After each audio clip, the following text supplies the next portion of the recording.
And on that, Richie, you said that catching a design at an early stage is very beneficial in terms of seeing if it doesn't meet target values, the scheme. What design changes can be made to improve the target values if a scheme is at an early design stage? Well, it depends. If you're looking at the impact analysis, your target values, really go around your density, your massing, how close you are to your boundaries, how tall your building is. So if you have a particularly high level of impact on a neighbouring window, it really is about trying to move the development further away from that window or make the development less tall in that area. Another thing that's really important is we're talking about, how can we get full compliance and how can we meet all the guidelines. Quite often we don't get full compliance in the scheme, and a scheme doesn't necessarily have to achieve full compliance to get planning permission. There's a certain degree of flexibility within the planning authorities can apply to it. If you have a heavily constrained site in the city centre, you mightn't be able to build anything to appropriate size, and there is a ministerial mandate for increased density in our city centre, in our city centre in Dublin, but I think in general in the city centres and the dense areas, they're looking to increase that density. So sometimes it's not a case of getting full compliance. Sometimes it's a case of making sure that the impact is not so far away from the guidelines, and they are guidelines. It's important to stress that. So just to wrap that point up, if you want to reduce the impact, it's generally you have to reduce your massing. You have to step away from your neighbours or step down in height. And that isn't always, commercially viable for the developer. The other area is improving the performance of the scheme itself. So the daylight performance within the proposed habitable rooms, your bedrooms, your kitchens, your living rooms, your LKDs, etc., and the sunlight within the proposed amenity areas. So the sunlight again is quite closely related to massing and to orientation and site constraints, etc.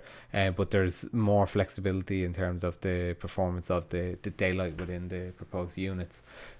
You have more control over that because you have the freedom to change the layout of your apartments.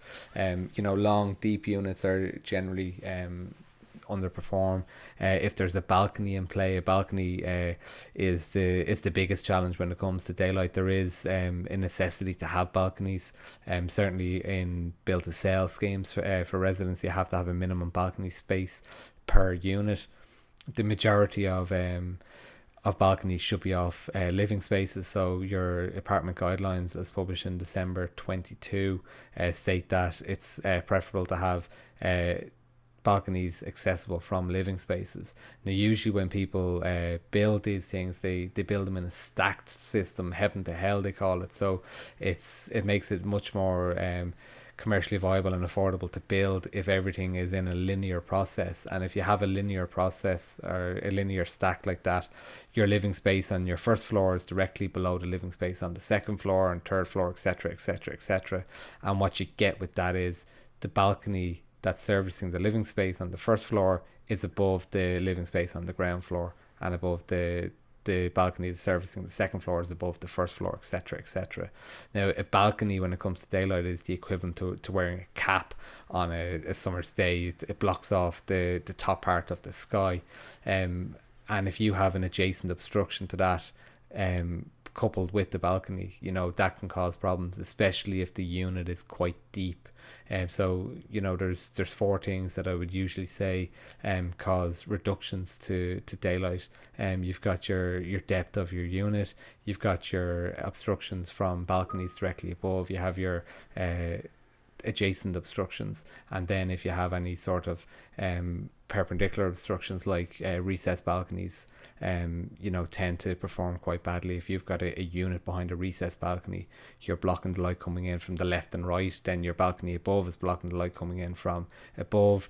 Your adjacent obstruction will block light coming in from a low level, and then the depth of the unit means that light has to penetrate a deeper space. So they're the four things to watch out for. It can work successfully if you shave off one or two of those, but if you put all four together at the same time, you generally will have quite bad issues with with daylight.